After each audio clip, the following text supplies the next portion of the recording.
Hello students, आज हम chapter number 7 start कर रहे हैं कोऑर्डिनेट ज्योमेट्री। अब कोऑर्डिनेट ज्योमेट्री ये हमारे कोऑर्डिनेशंस पर डिपेंड है। कोई भी जो ग्राफ होता है उसमें 4 कोऑर्डिनेट्स होते हैं, ठीक है, फर्स्ट, सेकंड, थर्ड, फोर्थ।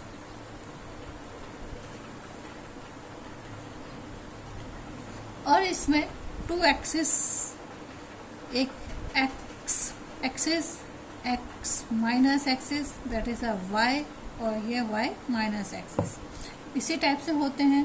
तो इन ग्राफ हमारे पास 2 एक्सिस हैं, एक माने जाते हैं हम x एक्सिस मान सकते हैं और एक हम y एक्सिस मान सकते हैं।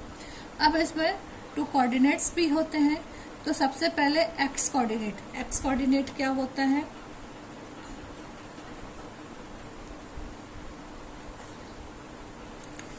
X coordinate the distance of a y from the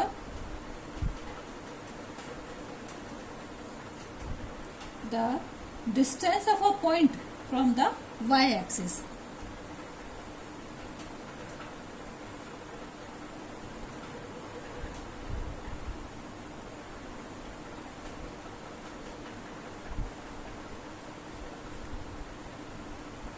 Of a point from the y axis. जो y axis से दूर होगा उसको हम बोलेंगे x coordinate. Just reverse y coordinates the distance of a point from the x axis। यानी एक point जो है उसका y एक्सिस से जो डिस्टेंस हो वो x कोऑर्डिनेट, और अगर वो y कोऑर्डिनेट है तो y कोऑर्डिनेट में हम यही कहेंगे कि वो x axis, point x axis में कितना दूरी पे है, तो उस हिसाब से हो जाएगा y कोऑर्डिनेट। अब इन्हीं दोनों पे कोऑर्डिनेशन पे डिपेंड, x कोऑर्डिनेशन और y कोऑर्डिनेशन पर डिपेंड होकर हमारे पास है डिस्टेंस फॉर्मूला हम निकालेंगे।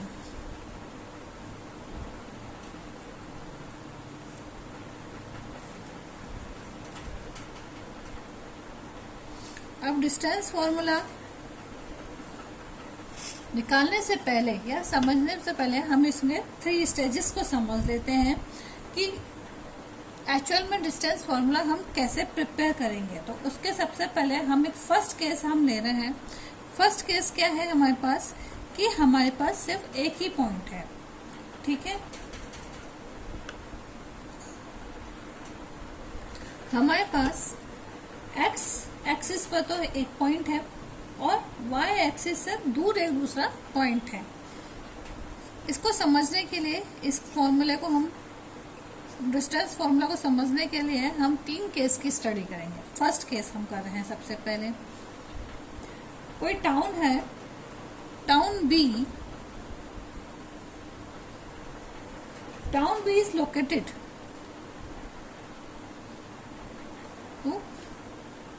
36 kilometre east,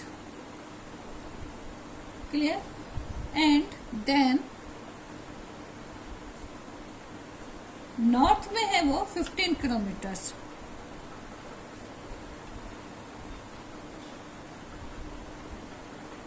north of the, and then 15 kilometre north of the town A.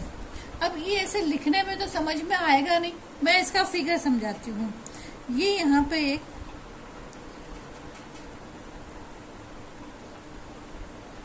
A town है, ये यहाँ पर ए टाउन है। 30 जो बी टाउन है, ये तो ए टाउन हो गया, जो बी टाउन है वो यहाँ से 36 किलोमीटर दूर है। फिर वो नॉर्थ में जाकर 15 किलोमीटर और कवर कर रहा है, ठीक है। अब हमें इसका डिस्टेंस इस तरीके से, ये तो ए से लेकर, इसको आप नाम दे दो ओ, ठीक है। तो ए, पहले तो हम ए से ओ की तरफ चले, फिर हम 15 किलोमीटर और चले बी की तरफ टाउन तक पहुंचने के लिए। तो हमारे पास ए बी का डिफरेंस निकालना है। हमें ऐसे करके निकालेंगे तो 36 + 15। अब ये तो बहुत बड़ा हो गया। अब हम इसको कैसे निकालेंगे? पाइथागोरस थ्योरम से हम इसको पाइथागोरस थ्योरम से निकाल लेंगे। तो पाइथागोरस थ्योरम यही होती है हमारे पास। Pythagoras theorem A B square equals to AO square plus OB square, यानी AB की वैल्यू हो गई AB की वैल्यू हो गई √AO square plus OB square. Clear? ये हमारे पास सिचुएशन आ गई अगर हमें AB निकालना है तो। नेक्स्ट केस क्या है कि 2 पॉइंट लाइज ऑन द, पहले वाले में तो 1 पॉइंट था, लेकिन अब हमारे पास है 2 points lie on x axis and y axis, मतलब दोनों एक्सिस पे 2 पॉइंट्स हैं। अब हम देखो, मैं ग्राफ बना रही हूं, आप इसे देखो। ये मैंने अभी रफ ग्राफ ही बनाया है, आप इसे रफ से ही हम समझ सकते हैं। 1 2 3 4 5 6, there 1 2 3 4 5 6 7 8 9 10। ठीक है? अब इसमें आप देखो, एक पॉइंट हमने जो एक्स एक्सिस पे जो हम पॉइंट ले रहे हैं ये है A। ठीक है? इसको हमने कोऑर्डिनेशन दे दिया 4 0। ऐसे ही एक हमने 6 पे लिया है, इसको हमने नाम दे दिया 6 0, यानी एक्स एक्सिस पे कोऑर्डिनेशन एट एक्सिस पे हमारे पास है A, वो है हमारे पास 4 0, और दूसरा हमारे पास है B 6 0। क्लियर? ऐसे ही हमने Y पे भी ले लिया, Y पे हमने लिया C पॉइंट 3 0, ये हमारे पास है, इसको हमने नाम दिया C। ऐसे ही हमने एक 8 पे लिया है, इसको हमने नाम दिया, और इसको हमने नाम दिया है 08। सॉरी, इसको हम 03 लिखेंगे, 30 नहीं लिखेंगे, 03 लिखेंगे। क्लियर? वापस काट के लिख देती हूँ समझने के लिए, 03। ठीक है? अब यहाँ पे हम ये लिखते हैं y एक्सिस पे C है, जो कि है हमारे पास 03, और D पॉइंट है हमारे पास 08। ये हमारे पास 4 कोऑर्डिनेशंस आ गए। अगर हमें AB की वैल्यू निकालनी है तो AB की वैल्यू हमें निकालने के लिए डायरेक्ट, केवल AB की वैल्यू निकालनी है तो हम डायरेक्ट निकाल सकते हैं। यह है O, तो OP minus OA equal to OB हमारे पास है 6 और OA हमारे पास है 4, तो ये हो गए हमारे पास 2 यूनिट्स। क्लियर? ऐसे ही हमें CD की वैल्यू निकालनी है। CD की वैल्यू निकालने के लिए OD minus OC equals to 8 minus 3 equals to 5 units आ गया। क्लियर? लेकिन अगर हमें AC की वैल्यू निकालनी है तो AC की वैल्यू निकालने के लिए हमें BD की वैल्यू निकालनी है। तो BD की सबसे पहले AC की वैल्यू निकालनी है, तो वो तो हमें पाइथागोरस थ्योरम से ही निकालनी पड़ेगी।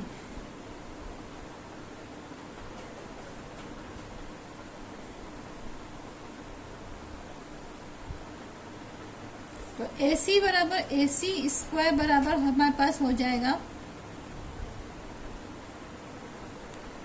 OC square plus OA square.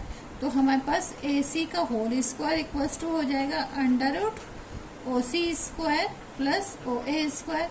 अब हमारे पास OC हमारे पास है 3, ये यहाँ से स्टार्ट है, सॉरी, OC हमारे पास 3 है ना। OC हमारे पास है 3 स्क्वायर और OA हमारे पास है 4 स्क्वायर। ये इसका फिगर ये यहाँ से लाइन होके ऐसे लाइन है, आप इसको इस तरीके से 3 से देखिएगा। तो ये हमारे पास हो जाएगा 9 + 16 equals to √25 equals to 5 units. तो AC है बराबर हमारे पास हो गया 5।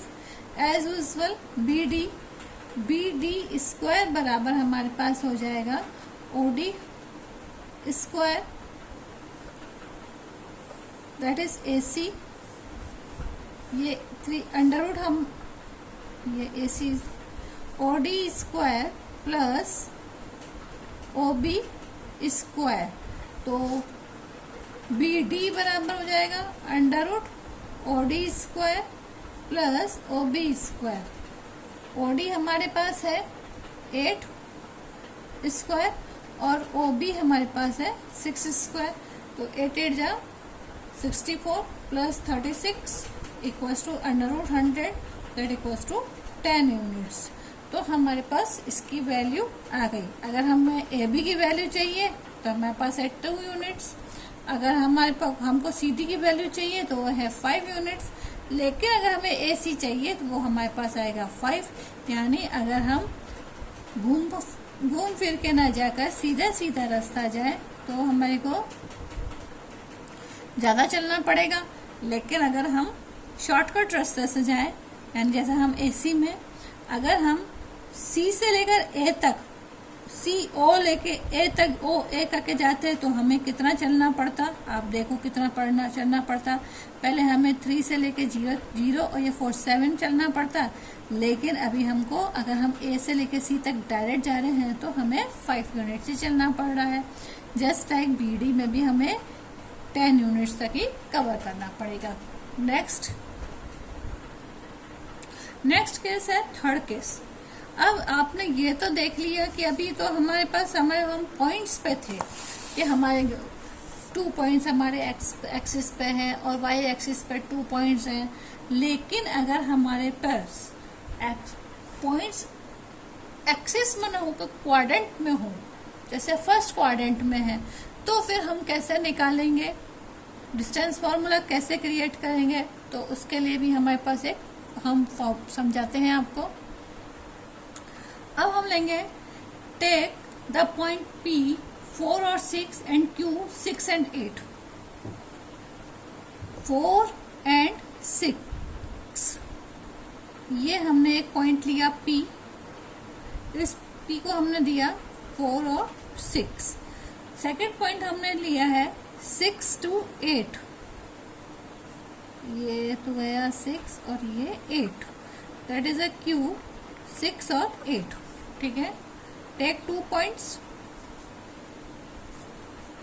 इसको हम लिखते भी जा रहे हैं तो आपका समझ में आता जाएगा। Take 2 points on first quadrant, P हमने लिया है 4 6 एंड Q हमने लिया है 6 8। ठीक है, let us draw PR and QS. Let us draw PR and QS. QS perpendicular to the x-axis from P to Q. अब P that is perpendicular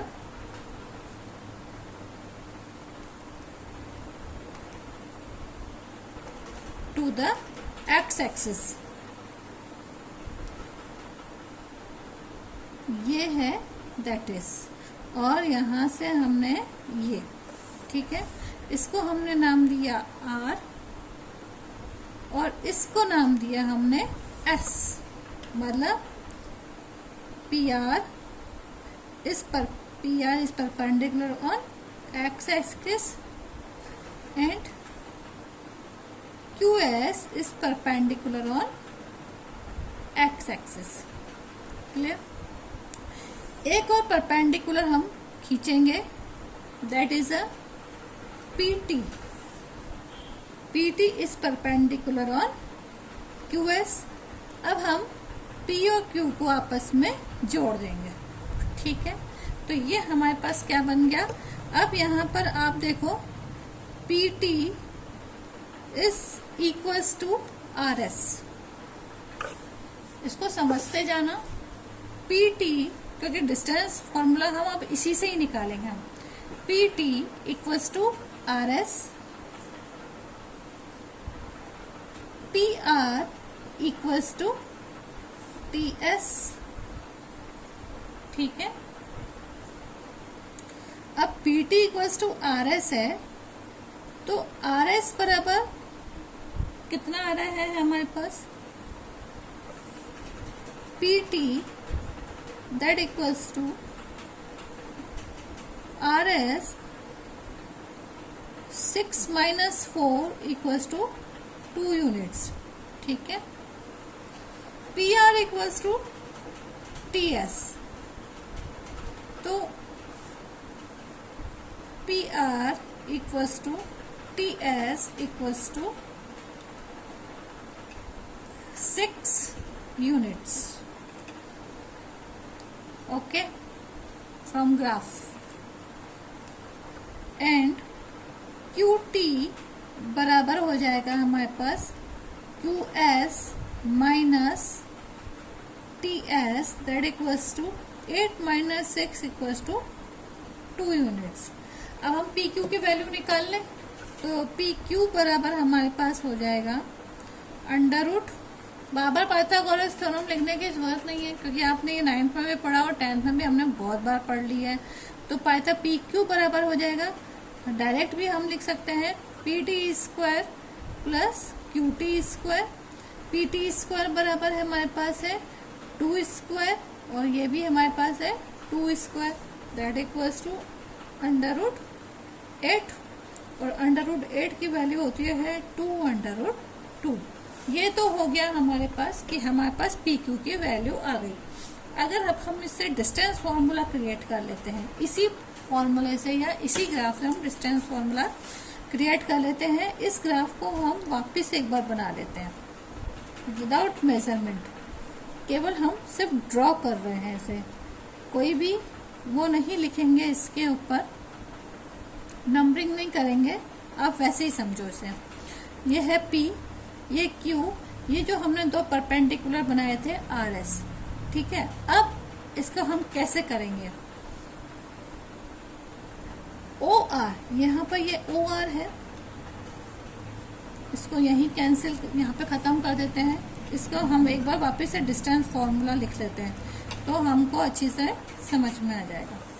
ठीक है, OR इक्वल्स टू x1, क्योंकि ये x एक्सिस पे है और ये y axis पे, तो इसको हमने दे दिया x1, क्योंकि छोटी क्वांटिटी है तो x1। OS equals to x2। ठीक है, as usual ST equals to PR है, ये T है यहाँ पर, ST इक्वल्स टू PR है, इसको दे दो y1, और QS को हम दे देंगे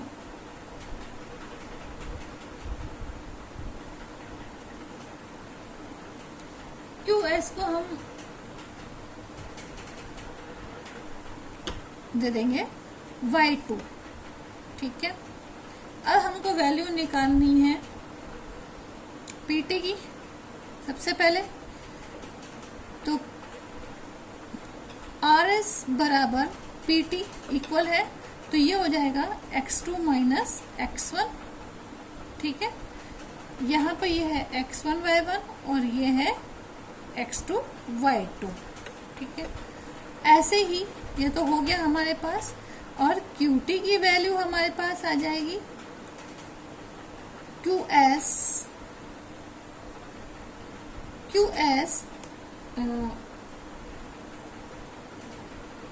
माइनस ST, तो ये हो जाएगा हमारे पास y2 माइनस y1। फॉर्मूले में पुट कर दें। अगर हमें PQ स्क्वायर की वैल्यू निकालनी है, तो PQ स्क्वायर बराबर हो जाएगा रूट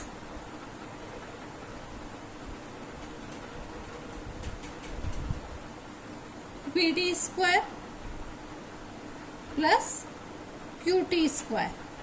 ठीक है, अब PT हमने क्या निकाला था? अभी PT हमने निकाला x2 माइनस x1 और होल स्क्वायर, और QT हमने निकाला y2 माइनस y1 का होल स्क्वायर।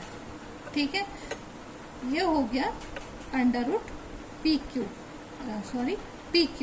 PQ बराबर हो गया हमारे पास। तो डिस्टेंस फॉर्मूला हो जाएगा हमारे पास x2 माइनस x1 का whole square plus y2 minus y1 का होल स्क्वायर।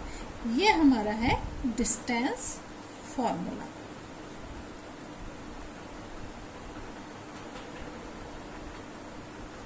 ठीक है, सबको समझ में आ गया? किसी को भी कोई भी क्वेरी हो तो वो कमेंट बॉक्स में क्वेश्चन पूछ सकता है। आज के लिए थैंक यू।